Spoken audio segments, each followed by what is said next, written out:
On a very chilly British winter, perhaps you should relax and sit back and watch some people doing something that is going to be a lot harder to do than it is to watch.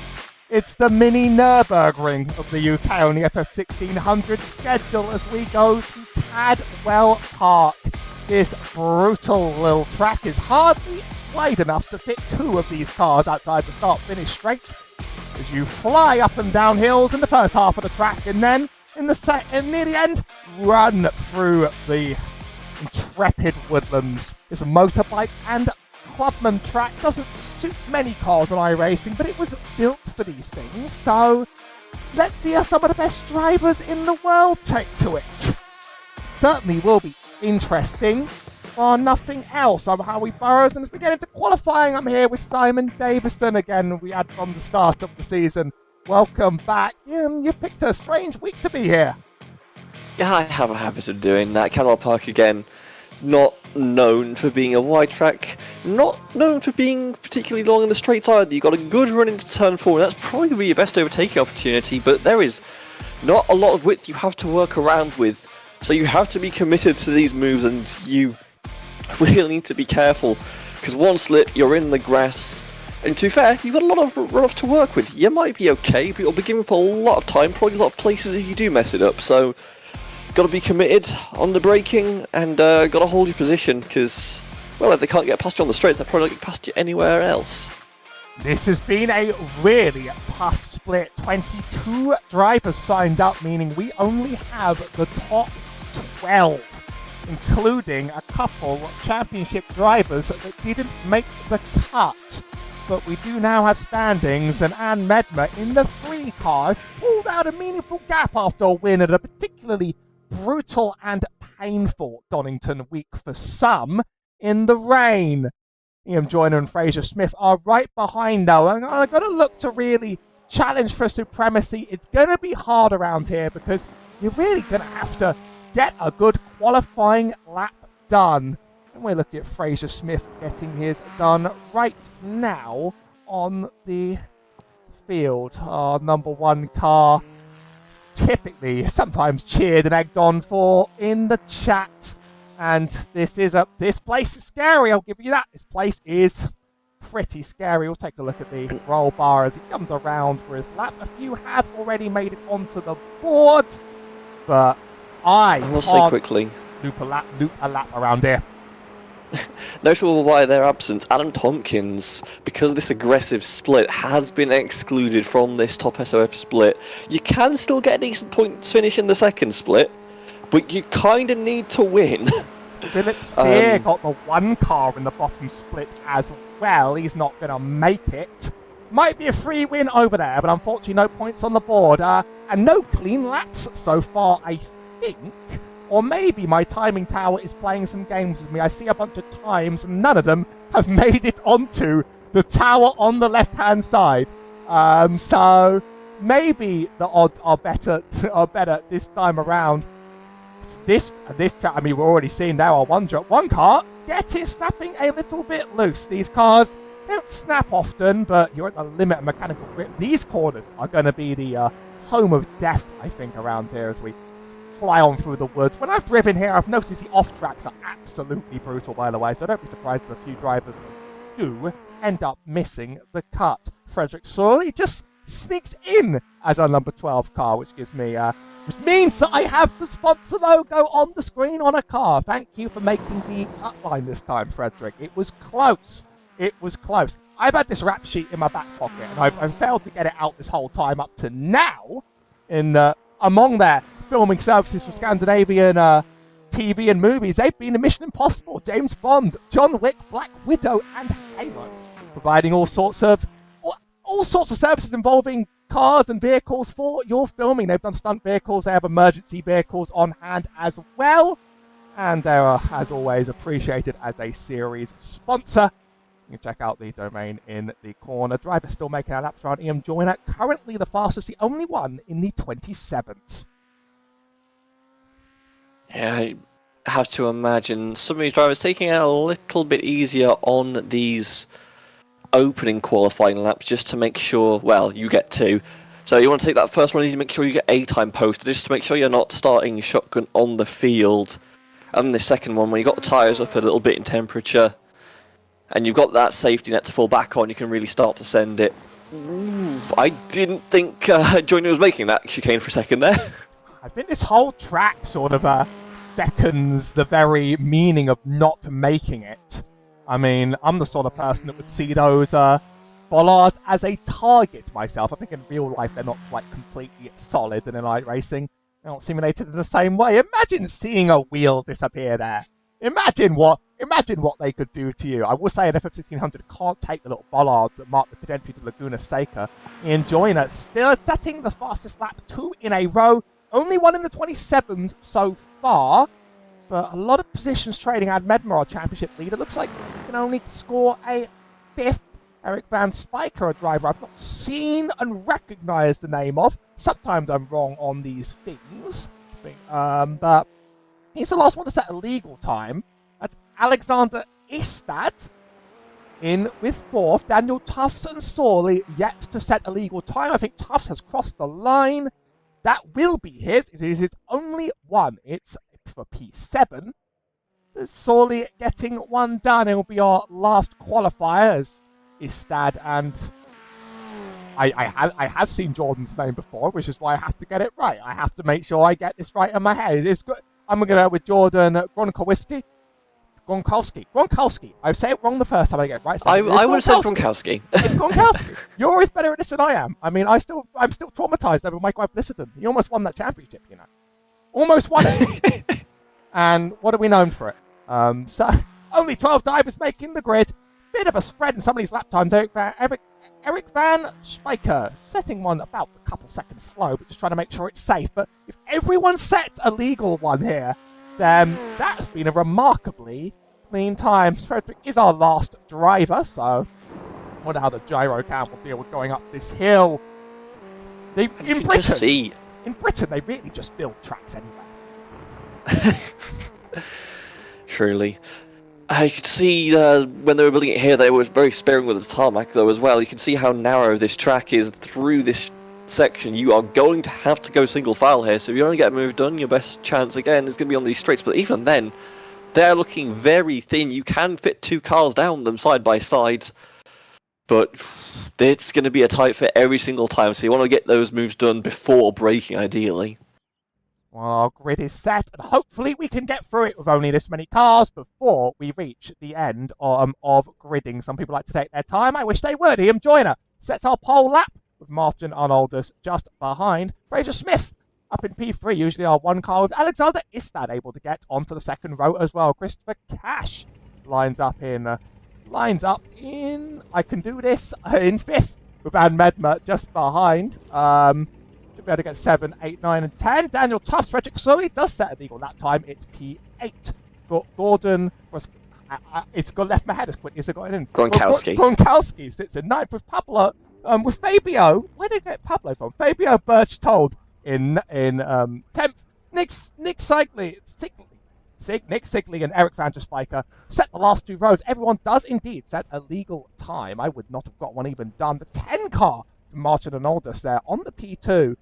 Very impressive time for a driver that has one of the lower numbers here. It's a very wide split. We go from 6Ks all the way down to 3Ks down here. I mean, they're all skilled, but at levels of skill that high, the gaps are surprisingly significant still. As we line up on the starting grid, it's going to be 20 minutes. Looks like Ikstad is not making the grid in time because it looks like the race is getting ready to go on without him. And we are green. Ian Joyner gets a good launch off the start and a significant gap off the road. Looks like Fraser Smith able to inherit that P3 already. Run onto the grass, looking to try and run his way up to the hill as quickly as possible. He's already made the dive into P2. Got a bit lucky from the starting grid procedure, but he's exactly where he wants to be right now on that race start. Most people keeping it pretty civilized, though. I don't want to see another big one out into turn 1. This is a drafty section of the track, and Fraser Smith is going to go side by side there with Ian Joyner. He's going to try. I think you need the inside to get it done, but in fact, he's going to continue battling this Fraser Smith all the way along with along wheel, almost wheel banging. He's not going to give up here at all, actually. He's desperate for that P1.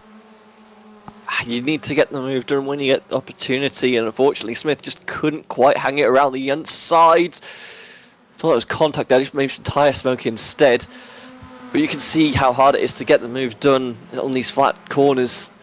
And now, through this uphill section, you've got no chance. Smith's just going to have to bide his time and try himself. Remove it! He's gone around! Never mind! He's gone backwards there, a bit under his own power, I think. No one else collected in the way. Fraser Smith is going to recover and get away. That is Stad as well. Did something happen to him just a moment by? No, he did join the grid, of course. Tried to avoid, thought it would be a bit of a melee. And Medma sneaking past here, trying to get himself into that P2. Ian Joyner's running all the way down the road, but it's a Medma Tufts Arnoldus 1-2-3, and they do indeed look racy down this start-finish. I think I heard rumours that it would be a bit drafty in certain portions of here. They're willing to go too wide all the way up the hill of Cadwell Park. Can you believe it? Had Tufts managed to slide past Medema there through the opening 3 turns of the track, and you can see how hard Medema's trying to weave past and try and get back in front, because I feel like if Tufts has the pace to stay that close through the back section of the track, there's going to be no problem in maintaining this position on the laps going forwards. Now 3.5 seconds the gap to Ian Joyner. The question is, can that gap be closed? They had to obviously have to check up for Fraser Smith going off the track there, so leader able to build some distance, but now it's a case of, can you maintain that? Well, it really, I think, is at the beginning and the end of laps people are going to make their moves, and possibly down here, but you have to get it done before you fly up what they call the mountain. And it's called that way for a reason. What a steep chicane going up that hill. That's usually the part that claims me the most. While we're in the tricky part of the track, I'd like to just catch a potential view as to Fraser Smith. It looks like Jordan was caught as well. It was a self-spin there from Fraser Smith. Is someone collected behind? Some good avoidance there. And the 2-car of Jordan, don't see him, seems to have think that something happened. He definitely towed. I just don't know when or why. That's the replay again. One day I'll work out how this all works very quickly. Just trying to get Jordan's perspective over here. I don't seem to have it, so it could be something it could be something network related. I don't see him on the track when I see it, that towing event. I don't have information. We're side by side now, back on the live pictures, and Medma keeping it up ahead of Daniel Tufts. They are certainly racing hard, but he and Joyner's opened up another second on the drivers out in front. This track looking a bit wider than I thought it would be in the first portion. It's just about holding on for dear life in the back portion as they sort of check up for each other as they approach the bottom of this hill again. I keep forgetting how powerful the draft can be in some of these smaller Formula cars, but Ian Joyner is loving this right now. If they're going to be trading places so heavily, they're going to be slowing each other down so much, at least through turns 1, 2, 3, and obviously then you've got this massive train of cars that can't really go anywhere through the front stretch. It does look like they might have a few tenths on the lead, but that doesn't matter if they're going to throw hands on the front half of the track. As you can see, a massive stack up there. Medema can't quite complete the corner like they'd like to. And yeah, just falls back a bit, causes the field to stack up behind. And this is going to be a massive slugfest into turn 1 now. I want us to keep an eye on Christopher Cash's view here as you get the best view from behind of Daniel Tufts and Medma battling up ahead. It actually is quite a fast first section as they run up the hill. I'm not seeing the dramatic moves made quite yet. We'll take a look in from above. People are going for those sends a little bit. Daniel has the run.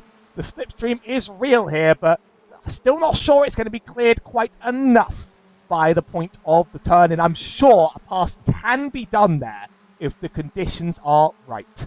Not this time, though. Yeah. You could see how defensive Medema was driving there, just covered off that outside line, moved across just to push Tufts all the way to the outside of the track, forced him as wide as possible to make sure I have seen so many off-track events reported to me, by the way, at least 3, 4, 5 a lap on this view. I just see off-track, off-track, off-track, off-track, off-track. It's brutal around there. Some of the detection is absolutely cruel. You have to push, because if you're falling off pace of the car behind, you're not going to get the draft, which is going to give you a lot of lap time overall. You have to stay connected through these slow sections to get the chance at the draft and the overtake. So you're going to push harder than you perhaps would like to, and that's when mistakes start creeping in. And obviously, instant limit will come to bite you at some point, but until it does, it's free real estate as far as these drivers are going to be concerned, as we see a bit more of an off-track there from Alexander Istad, I believe. This is Istad getting past Sorley. He's got pace around this track, and even starting from the pits, he's making his move very visible from some of these views in the back. Punching his way up the field. Frederick maybe just trying to run his own race right now around here. I can't get a lap done myself, so anyone that can gets all the marbles, quite frankly. Jordan looks like he's quit out of the race entirely, so I mean there is a fast repair available, so I'm not completely sure what happened. I'd like to find out more, but looks like it was dropped off the existence every time I try and get to the replay. Picks or it didn't happen. It's a 1-2-3 track. You mentioned marbles a while back, and I'll go back to that. You can see how much dust these drivers are kicking up as we're getting very elbows out on a bit of track. I don't think you can really get aggressive on Fraser Smith trying to come back up the field, and that car is missing its rear. Frederick Sorley has had an incident. Yep, I saw it in the background. It's a self-spin, and it's a collection into the wall. Maybe a fast repair available for that, but this track seems to be claiming victims even when people aren't making their aggressive moves. It's hard out there. It's hard out there. There's Frederick's car in the pits as the drivers fly on by. There's pretty much 10 left in with the running as Daniel Tuff sets our fastest lap. And Ian Joyner seems to have stopped getting away as a bit of a corner cut and a half there. Skipping up the hill, that really is taking all the advantages you can get. It's iRacing rules, so you follow iRacing rules. Because I was going to mention with the marbles, you can see how aggressive these drivers are cutting some of these corners. I'm surprised they're not kicking more dust onto the track, as Tufts tries to force the inside, but Medema not giving any angle there. Like, I imagine the grip condition is going to be going away. These tyres are going to be falling off over the course of this run, as you would expect, but also with the amount of dust that get kicked on, these corners are going to become very treacherous very quickly. In corner exits, it's going to become something of a slip hazard as this race progresses. 11.5 minutes to go, and well, Tuff seems hell-bent on hounding Medema through this infield section. I think it's going to really go down to another one of those FF1600 last lap heroic moments that defines this race as a mistake made up ahead and the check-up of the century again. If someone in front of you makes a mistake, you're just completely bound. Oh no! And that's contact off the side of Christopher Cash. Sends them back. I think I see even tyre smoke. It's just a lock-up. Gonna have to catch on board what happened with that one. That's a meatball flag for Christopher Cash. There's not going to be enough laps to claim that one cleanly, and that is unfortunate. It seems like death is happening at the very top of these hills. Daniel Tuffs had got so rough done there. Checked up on the initial incident because Medema just didn't get the launch on the exit of the mounted section as we come on for the replay here. It's Christopher with Cash. The flag, by the way, so it's actually the blue car here that's been hit with the meatball flag. It's not quite. Cash comes through the outside, tries to make the dive, is on the grass, still on the grass under the braking, cuts across, can't quite make the corner, takes more grass than presumably the contact happens underneath the tree and just shoots Tuffs out sideways. That was not helpful, so we'll just very quickly get the unrealistic fake cam in for this one because that's about the only way we're going to be able to see what really happened. Oh, it's rejoining that track just slightly uncomfortably, I think. I'm surprised that's a flag. We don't see any visible damage on the cars. That may just have to be served, I believe. I was told it was 5, so I actually did experimentation and found out that it actually is usually 5. Well, there's a few complex rules as to why that's the case. We'll just say it's 5. It's kind of true, but I think there could be more than 5 to go in here. Well, apparently only just halfway in an estimated 14 laps. As Fraser spun again. This one is self-inflicted. Fraser Smith in the wall, missing the front cone. And Fraser's not had a day to remember. Back to the back again, and this one's going to require a pit stop. Best place for it, I suppose. You're able to get the car in immediately afterwards. But this is absolutely ridiculous for the front of the field because Joyner's been able to drive away. The gap between him and Medema has come down a little bit, but that's still 4 seconds between the two with just under half the race to go. And the rest of the field, I don't know if they've got the pace to bring this one back, but they're certainly going to have to try their hardest because there's a field of strong cars at this point. Have the replay here for Fraser Smith coming through the final few corners. I think it's just a bit too much curb, a little bit of the grass on the outside potentially, and bang, there it goes. Whole wheel disconnected there from the side. That is the fast repair, makes the D series just that little bit more tolerable, but still sent to the back and forced to deal with the pit lane speed limits. That's led to a lot of this stringing out quite a bit with the clear 1, 2, 3, 4. And now it's on Ann Medema, uninterrupted by battles, to try and chase down this 4-second gap. It's not impossible. The fastest lap of the race, let me check who's absolutely set the fastest. It's certainly not Ian Joyner, who hasn't gotten a lap in the 27s and's gotten a lap in. In fact, the last lap by Ann Medema was the fastest of the two. I think Ann is just the fastest driver right now on a 27.761. So we go a bit further back in as well. I've just been over and enjoying this decided, no, I'm actually the fastest. I'm going to lead this race and I'm going to extend that lead a little bit. It's best to play your own game in these conditions, and really you have to stay in your own head, and we've seen a lot of drivers not quite able to stay in their own head. This is the closest battle on the field between it's Istad in the middle right behind Fabio Berchtold and Eric Van Spike up behind. We'll keep an eye on this until something no doubt erupts for Seldway down the field. We see that we haven't seen too many on-track passes, but I'm sure if you take the inside line, as Istad is going to try and do here, yeah, there's nothing on the outside on that corner. If you don't hold that inside, that corner is gone. Grip just not there. Racing line on that outside not rub it in, and you can see now Istad's been released, able to pull away a decent chunk of time already. So should be able to maybe, well, I say that. There's Istad around and backwards, and that is the resetting of it all. It seems as if every time something happens, we have to find a way to make sure it is not the case. Here's the onboard. It's going to be a similar mistake as before, I think. Elevation change really unsettles these cars, and it makes that car so light as you drop down to the bottom of that hill, and that's all she wrote. No fatal damage this time. And Istad is fast here, as I see a new fastest lap just got set. It's Ian Joyner up at the front again. Joyner is definitely in that. I'm going to say it. It is a car that says Venus on the side, so I'm allowed to say it. In that Venus car, has just absolutely been running a race of his own here. I mean, it's just a really good field for them right now. You've got plenty of space to work in front. You've got no pressure from behind. Obviously, the track is going away, the tyres are going away, but that fuel burn is going to help your overall speed. So these lap times are going to be coming down. You've obviously got the pace on the rest of the field. There's nothing stopping Ian Joyner. The only thing that can stop Ian Joyner right now is Ian Joyner. I was going to say this about some other drivers. I've seen a lot of corner cut attempts going on, and while off-tracks are a resource, eventually those instant points will result in a drive-through, which will cost you a whole chunk of time. As long as Johnny keeps on track, should be fine, but we've seen that be an issue for some of these drivers as well. Yeah, it's a D series, so you don't really get that much forgiveness when it comes to the off-track limits. You very much get struck down with the almighty DQ quite quickly if you push over the line. 17 around a track like this, I see myself using about 8 per lap. To be honest, we're still on board with Eric Van Spiker right now.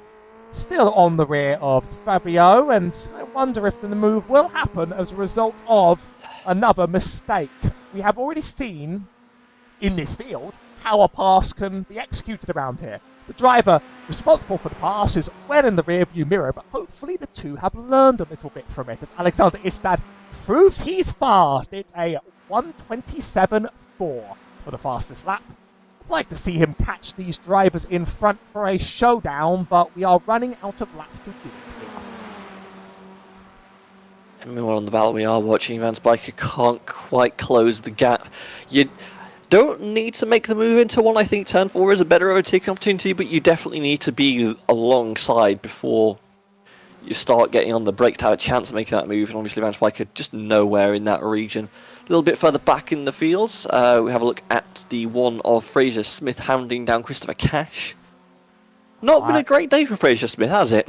Absolutely not at all. It's been mistake after mistake. It's been a very, very tough race. We see the car just sliding all around the track, left, right, and centre, almost a little bit on the bottom of that turn as well. And by the way, next week, if this race was a bit too difficult for you, how about we return to a track which earlier this season produced fantastic racing? As I saw that car go airborne there. We go to the island historic layout of Alton Park. We've been to Alton once already, but this new layout is going to bring even more speed as we cut out on the back chicanes. It's going to be a real slingshot battle. Who will pass into Knickerbrook? Who will do it? It will be the absolutely foolhardy, and it'll be here on the channel, same time next week. And if you're a Nürburgring fan, next Sunday, the Skip Barber series goes to the Nordschleife. So enjoy that treat. This is our little mini Nordschleife, but nothing beats the big boss, really. And that certainly is going to be an absolute challenge for Hold on this channel, on Twitch and YouTube. As we approached, we're on 12 out of an estimated 14 for Ian Joyner. All the way on the other side of the track at this point. I think Fraser would at least like to make up one position on this day to make the day feel better. No one wants to be last out of the runners, Frederick Sorley. Looks like he's packed it up in the pits for good some time ago, unfortunately. It's been a few races not really to remember in a row, but he's done some great racing, so have many of the drivers who haven't made it here today, and I think anyone can have their day. Alright, now it's not Smith's day. We know the pace is in that car. We've seen it before, but once you're stuck behind someone, you have to be committed to making the move. It just looks like Cash is at least strong enough in the places where it matters to be able to hold off the one machine for now. So right now, Fraser Smith is looking at a 10th place finish, which is remarkable to say, because wasn't he P4 in the standings coming into today? The number one iRating car with over 6,300 Formula rating today is Tad fastest again. Now within 1.8 of Eric Van Spike. I'll let you know if he gets close enough to make that one happen. It sure isn't going to help the standings. They were standing on the screen for just a little bit. That's not the button. That's the button. Thank you very much. And Medma still going to stay on top, but it's going to be between him and Joyner.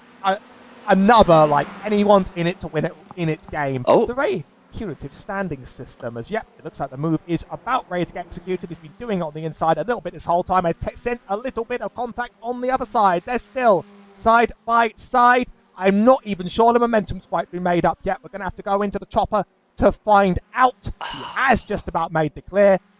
He's going to at least take that, but sometimes knowing that you are capable is even more annoying. Yeah, I think Cash did the right thing, backing out a little bit there. They were side by side for so long. There's a chance Cash could have battled that one through, but I think Smith is just faster enough that it would matter overall, and it would have been a very challenging hold to stay in that position for one more lap. Ian Joyner has now taken the white flag, so this will be the last lap of the race. And not much you could say about the Ford's performance today. Started on the front, stayed at the front. Everyone else took themselves out of the equation, and Ian's just drove it to the finish. It's a bit like the Monaco Grand Prix in a way. The best place to be is starting up at the front with the best qualifying lap you can get, because simply put, making moves around here has been harder. We've seen plenty of mistakes from drivers under their own power as well, and it takes a lot to keep it together on this mountainous nightmare of a track. Maybe iRacing will add motorbikes, and then this track will explode in popularity. As someone that's driven that sort of stuff in VR, though, keep that away from the headset. Thank you very much. I will throw up. I wondered if Cash was going to quite catch Fraser Smith, but that was really the best spot on the track to do it.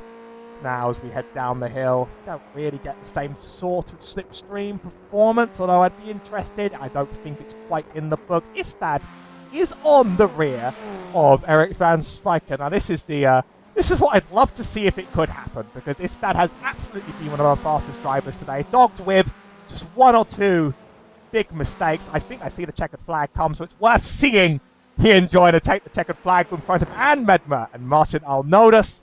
3 strong drivers who just about survived the best of this circuit. And there really has been a lot to witness. I cannot wait to check those full screen results and just see how many incident points are racked up. We're not going to see the passes out of the drivers that were challenging. Maybe one more lap. Alexander Istad there in 8th, and that's going to be Christopher Cash behind Fraser Smith in 10th. That makes our 10 that have finished the race, with 2 not quite finishing in time.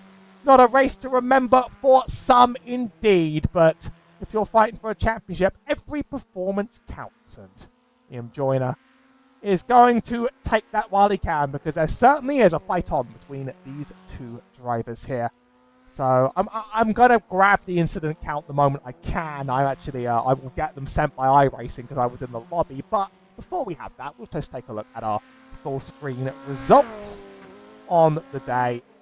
Ooh, I pressed the wrong button. Let me put this in a very nice. Nice angle, and then we can think about looking at that.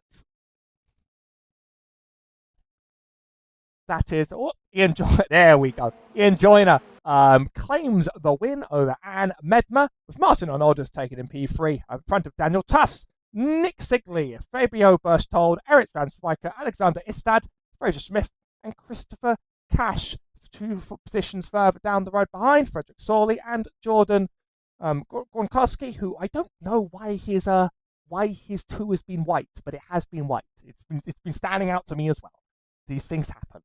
Doesn't quite I don't think he even started the race, actually. So, no, he did. He had that invisible incident. I'd just like to very quickly report that it looks as if we had a couple 10, 12 X's from some of our unluckiest drivers today. Ian Joyner, 0 off tracks, as recorded by iRacing over the entire race. That is good, consistent driving. That is exactly what to be doing around here.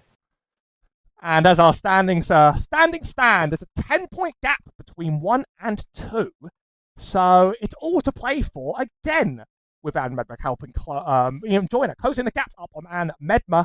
Next track at Alton Park Island, historic. It's going to be a very fast and very closely fought race again, maybe with a little bit of drama and contact. They've pulled out a big gap over Fraser Smith behind, and Daniel Tufts.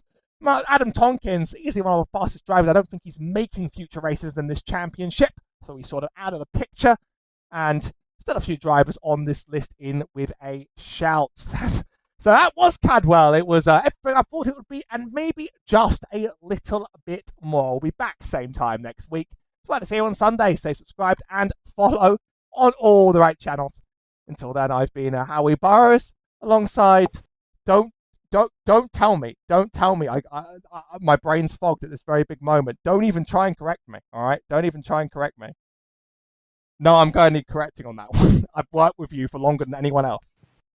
I've been talking for you. Oh, I've been your ex-Kirby, Simon Davison. Some combination of those names. Whatever. Who cares? We'll take it.